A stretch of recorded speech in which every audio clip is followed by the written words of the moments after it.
در مسیر تاریکی روشنایی را باور داریم. در آغاز هیچ نامی نبود، فقط سکوت بود و سایه هایی که خاطره ها را میبلیدند.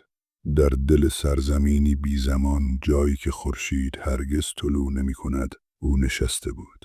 شاه نسک، پادشاه فراموشی، با قلبی که میتپید و چشمانی که رنج را میدید.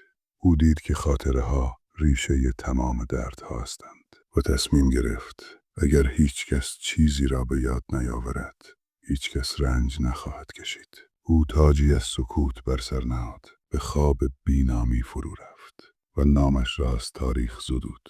از آن لحظه فراموشی آغاز شد و جهان آرام آرام به خواب بینامی فرو رفت. در قلب قصر تاریکی تالاری است از آینه‌های بی نور. هر شب شاه نسک در آن قدم میزند و چهره‌هایی را می‌بیند که دیگر نمی‌داند کیستند. هر آینه خاطره است که پاک شده، اما گاهی یکی از آن چهره‌ها به او خیره می‌شود، با نگاهی که انگار می‌خواهد چیزی را به یاد بیاورد. شاید آن چهره خودش باشد، شاید فراموشی کامل نیست، شاید درد هنوز نفس می‌کشد در سکوت آینه‌ها.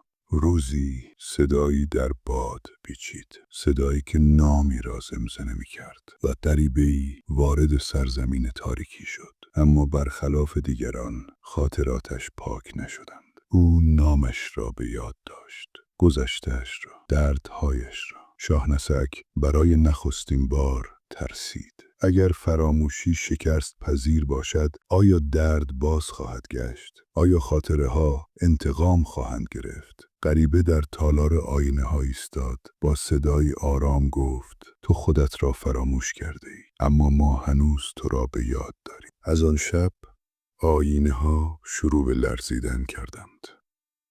سایه ها نجوا می کردند و در دل شاه نسک چیزی بیدار شد. نه خاطره، نه احساس، بلکه یک سؤال.